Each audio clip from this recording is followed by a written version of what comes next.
अक्टूबर 1904 को मुगल सराय में मुंशी शारदा प्रसाद श्रीवास्तव, जो कि एक कायस्थ ब्राह्मण थे, के घर में हुआ। वह एक प्राथमिक विद्यालय में शिक्षक थे, परंतु बाद में उन्होंने राजस्व विभाग में क्लर्क की नौकरी कर ली। अतः सब उन्हें मुंशी जी कहकर संबोधित किया करते थे। लाल बहादुर की माता का नाम राम दुलारी था। लाल बहादुर जब सिर्फ 18 महीने के थे तभी उनके पिता का देहांत हो गया। उनकी माता उन्हें लेकर अपने पिता हजारी लाल जी के घर मिर्जापुर चली गई, मगर उनके पिता के देहांत के बाद लाल बहादुर के मौसा रघुनाथ प्रसाद ने उनके पालन पोषण में उनकी माता का सहयोग किया। लाल बहादुर की प्रारंभिक शिक्षा मिर्जापुर में और बाद में उच्च शिक्षा हरीश चंद्र हाई स्कूल और काशी विद्यापीठ में हुई। हरीश चंद्र हाई स्कूल में उनके शिक्षक निष्कामेश्वर प्रसाद मिश्रा ने इन्हें अपने बच्चों को ट्यूशन का काम देकर आर्थिक सहायता की। मिश्रा जी की देशभक्ति से प्रेरणा लेकर ही शास्त्री जी ने स्वतंत्रता संग्राम में भाग लेने का मन बनाया और उन्होंने भारत के इतिहास में रुचि लेना शुरू किया। उन्होंने भारतीय इतिहास, स्वामी विवेकानंद, गांधी और एनी बेसेंट के जीवन चरित्र पढ़े और उनका अनुसरण करना शुरू किया। जब लाल बहादुर 10वीं में थे और परीक्षा में केवल 3 महीने रह गए थे, जिस दौरान वह गांधी जी की एक पब्लिक मीटिंग में गए, जिसमें गांधी ने स्कूलों को बॉयकॉट कर असहयोग आंदोलन में भाग लेने को प्रेरित किया, तब लाल बहादुर स्कूल छोड़कर कांग्रेस से जुड़ गए। तब असहयोग आंदोलन में भाग लेने के लिए उन्हें जेल भी जाना पड़ा था, मगर नाबालिग होने के कारण उन्हें शीघ्र ही छोड़ दिया गया। जेल से छूटने के बाद उन्होंने अपनी पढ़ाई पूरी की और काशी विद्यापीठ से संस्कृत भाषा में स्नातक स्तर की शिक्षा प्राप्त करके शास्त्री की उपाधि मिलने के बाद उन्होंने अपने नाम के साथ उसे जोड़ लिया और समय के साथ यही उनके नाम का पर्याय भी बन गया। इसीलिए आज उन्हें सब लाल बहादुर श्रीवास्तव नहीं बल्कि लाल बहादुर शास्त्री के नाम से जानते हैं। पढ़ाई खत्म होते ही भारत सेवा संघ से जुड़ गए और देश सेवा का व्रत लिया। सन 1928 में वह कांग्रेस के सक्रिय और वरिष्ठ सदस्य बने और भारतीय स्वाधीनता संग्राम में उन्होंने सक्रिय भूमिका निभाई। सन 1928 में ही शास्त्री जी का विवाह ललिता जी से हुआ, जिनसे उनकी 6 संतानें, 2 पुत्रियां और 4 पुत्र हुए। सन 1921 का असहयोग आंदोलन के अतिरिक्त 1930 का दांडी मार्च और 1942 का भारत छोड़ो आंदोलन प्रमुख थे, जिनके परिणाम स्वरूप उन्होंने कई बार जेल यात्राएं की। गांधीवादी विचारों से प्रभावित होकर ही उन्होंने अपना सारा जीवन सादगी से गरीबों की सेवा में बिताया। सन 1942 में इंग्लैंड दूसरे विश्व युद्ध में बुरी तरह उलझ गया और नेताजी सुभाष चंद्र बोस ने दिल्ली चलो का नारा दिया, तो गांधी जी ने 8 अगस्त को मुंबई में अंग्रेजों को भारत छोड़ो और भारतीयों को करो या मरो का नारा दिया और पुणे स्थित आगा खान पैलेस चले गए और तब शास्त्री जी ने 9 अगस्त को इलाहाबाद पहुंचकर बड़ी चतुराई से उस नारे को करो या मरो से बदलकर मरो नहीं मारो में बदल दिया, जिसने क्रांति की ज्वाला को पूरे देश में प्रचंड रूप दिया।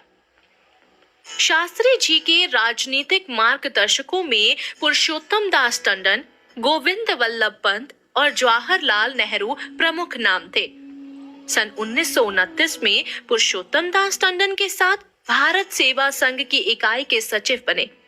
अपनी कर्तव्य निष्ठा और कार्य निपुणता के कारण वह निरंतर सफलता पाते रहे और अंततः कांग्रेस से जुड़कर नेहरू के मंत्रिमंडल में स्थान पाया।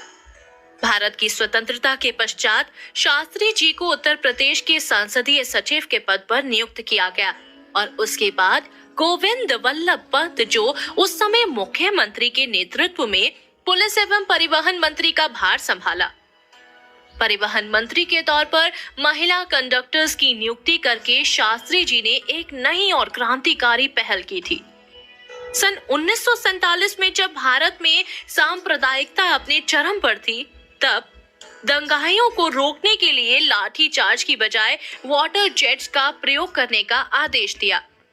पुलिस मिनिस्टर, जो बाद में गृह राज्य मंत्री का पद कहलाया, के रूप में सांप्रदायिक हिंसा रोकने, विस्थापितों का पुनर्वास कराने में लाल बहादुर शास्त्री का कार्यकाल सबसे सफल रहा।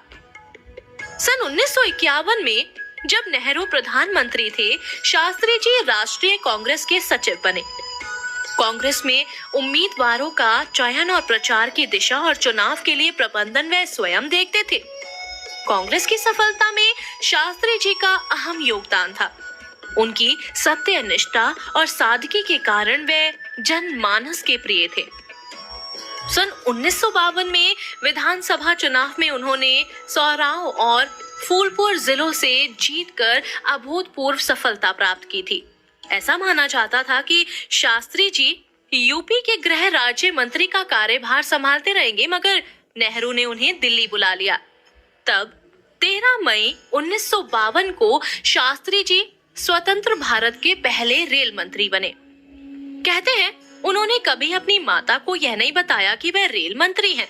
हमेशा यही कहते थे कि वह रेलवे में नौकरी करते हैं। बतौर रेल मंत्री उनके कार्यकाल में सन 1956 में एक रेल हादसा हुआ तो उसे अपनी असफलता मानकर नैतिकता के आधार पर उन्होंने त्याग पत्र दे दिया। तब संसद में इस हादसे पर बहस का जवाब देते हुए उन्होंने कहा था, शायद मेरे लंबाई में छोटे होने एवं नम्र होने के कारण लोगों को लगता है कि मैं बहुत दृढ़ नहीं हो पा रहा हूँ। यद्यपि शारीरिक रूप से मैं मजबूत नहीं हूँ, लेकिन मुझे लगता है कि मैं आंतरिक रूप से इतना कमजोर भी नहीं हूँ। उनकी नैतिकता के प्रदर्शन से वह लोगों की प्रशंसा के पात्र बने और उनकी लोकप्रियता बढ़ती गई। उनकी इसी सत्यप्रियता के कारण 1959 में उन्हें वाणिज्य एवं उद्योग मंत्रालय का कार्यभार दिया गया, जिसे उन्होंने पूरी मेहनत और लगन से संभाला। 1964 में जवाहरलाल नेहरू की मृत्यु के पश्चात तत्कालीन कांग्रेस अध्यक्ष के कामराज ने लाल बहादुर शास्त्री जी की साफ सुथरी छवि और देश भर में उनकी लोकप्रियता को देखते हुए उन्हें प्रधानमंत्री पद का उम्मीदवार घोषित किया, जिसे पूरे देश ने खुले दिल से स्वीकार किया।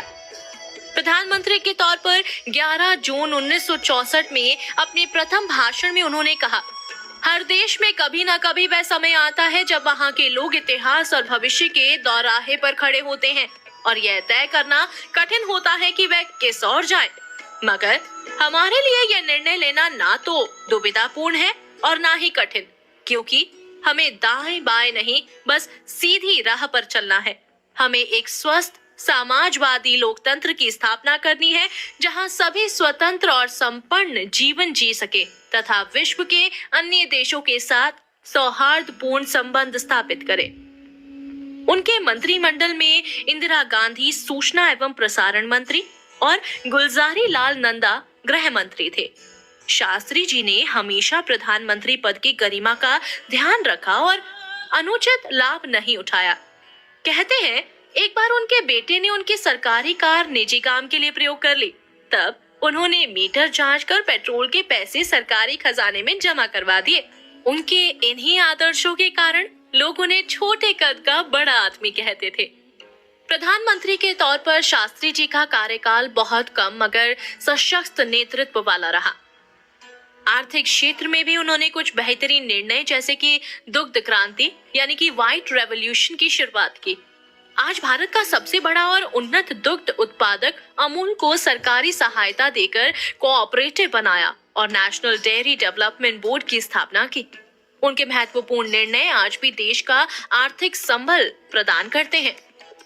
1965 में जब अचानक पाकिस्तान ने भारत पर आक्रमण कर युद्ध की शुरुआत की, तब राष्ट्रपति और तीनों सेना अध्यक्षों के साथ बैठक में उन्होंने सिर्फ एक बात कही, आप देश की रक्षा कीजिए और हमें बस एक बात बताइए कि हम आपके लिए क्या कर सकते हैं। उन्होंने कहा, देश की आजादी की रक्षा करना सिर्फ सैनिकों का ही नहीं बल्कि सारे देश का कर्तव्य है। युद्ध के समय देश को आर्थिक और आत्मिक बल देने के लिए उन्होंने जय जवान जय किसान का नारा देकर देश के रक्षकों और अन्नदाताओं को उचित सम्मान दिया। शास्त्री जी कहते थे, युद्ध हमेशा आर्थिक संकट लेकर आते हैं और संसाधनों का संचय ही सबल बने रहने का उपाय है। तब उन्होंने देश में अन्न संसाधनों की कमी ना हो, इसके लिए सभी देशवासियों से सप्ताह में एक दिन का उपवास रखने का निवेदन किया। उनकी अपील का यह असर हुआ कि सारा देश इसके लिए सहर्ष तैयार हो गया और सोमवार का व्रत करना शुरू किया। यही बचाया हुआ अन्न सेना के भंडार आपूर्ति और जरूरतमंदों के लिए प्रयोग में लाया जाता। शास्त्री जी की लोकप्रियता का अंदाजा इस बात से भी लगाया जा सकता है कि आज भी देश में कई जगह कई होटल सोमवार को बंद रहते हैं। देश का ऐसा साथ पाकर सेना का आत्मविश्वास बढ़ा और पाकिस्तान पर विजय प्राप्त की। भारतीय सेना का जोश इतनी बुलंदी पर था कि मार्च करते हुए लाहौर हवाई अड्डे तक पहुंच गई। इस पर अमेरिका को वहां फंसे अपने नागरिकों को बचाने के लिए युद्ध विराम की अपील करनी पड़ी। आखिर अमेरिका और रूस की मिली भगत से शास्त्री जी पर दबाव बनाया गया और क्षेत्र में शांति बहाली की नीतियों पर काम करने के लिए रूस बुलाया। अंतर्राष्ट्रीय संबंधों का महत्व समझते हुए उन्होंने यह प्रस्ताव स्वीकार कर लिया और मीटिंग के लिए रूस के ताशकंद जाने का निर्णय किया। समझौता वार्ता में शास्त्री जी बस एक ही बात कहते रहे कि उन्हें सब शर्तें स्वीकार थी, मगर वह जीती हुई जमीन पाकिस्तान को वापस नहीं करेंगे। काफी अंतर्राष्ट्रीय दबाव के बाद उन्होंने समझौता पत्र पर हस्ताक्षर तो कर दिए, मगर यही कहते रहे, मैं तो यह जमीन नहीं दूंगा, कोई दूसरा प्रधानमंत्री ही लौटाएगा। पाकिस्तानी राष्ट्रपति अयूब खान के साथ युद्ध विराम के समझौते पर हस्ताक्षर करने के कुछ घंटे के बाद ही 11 जनवरी 1967 की रात को उनकी मृत्यु हो गई। शास्त्री जी की अंत्येष्टि पूरे राजकीय सम्मान के साथ शांति वन से कुछ आगे यमुना के किनारे पर की गई और उस जगह को वीर घाट नाम दिया गया। उनके बाद कुछ देर तक गुलजारी लाल नंदा कार्यवाहक प्रधानमंत्री रहे और बाद में औपचारिक रूप से इंदिरा गांधी भारत की प्रधानमंत्री बनी। शास्त्री जी की मृत्यु के बारे में सदा कयास लगाए जाते रहे कि उनकी मृत्यु दिल के दौरे से नहीं बल्कि जहर देने से हुई थी। इस विषय पर पहली जांच राज नारायण ने करवाई, जो कि किसी नतीजे पर पहुंचे बिना ही बंद कर दी गई। नियमानुसार उनका पोस्टमार्टम होना चाहिए था, मगर नहीं हुआ। यहाँ तक कि इंडियन पार्लियामेंट्री लाइब्रेरी में भी इसका कोई रिकॉर्ड नहीं है। शास्त्री जी की मृत्यु की संभावित साजिश की पोल आउटलुक नामक पत्रिका ने खोली। जब CIA's आइज ऑन एशिया के लेखक अनुज धर ने सूचना के अधिकार RTI के तहत इसकी जानकारी मांगी तो प्रधानमंत्री कार्यालय से मिला यह जवाब कि शास्त्री जी की मृत्यु के दस्तावेज सार्वजनिक करने से हमारे अंतर्राष्ट्रीय संबंध खराब हो सकते हैं। यह जवाब ही उनकी मृत्यु के पीछे किसी बड़े रहस्य के होने की पुष्टि करता है। ताशकंद समझौते के बारे में और उस समय की राजनीतिक गतिविधियों की विस्तृत जानकारी मिट्रोकिन आर्काइव नामक पुस्तक से मिलती है। 2012 में सुनील शास्त्री जी ने भी भारत सरकार से इस रहस्य से पर्दा उठाने की मांग की थी। वरिष्ठ पत्रकार कुलदीप नैयर, जो कि उस समय शास्त्री जी के साथ ताशकंद में थे, उन्होंने वहां के घटना चक्र पर विस्तार से प्रकाश डाला, मगर अभी रहस्य पूरी तरह से सुलझा नहीं है। शास्त्री जी के रूप में देश ने एक दृढ़ इरादों वाला कर्तव्यनिष्ठ बेटा खोया। उनकी सत्य प्रियता, आदर्शों और सादगी के कारण ही वे आज भी हर भारतीय के लिए प्रेरणा का स्रोत और सम्मान के पात्र हैं और लोग उन्हें श्रद्धा से याद करते हैं।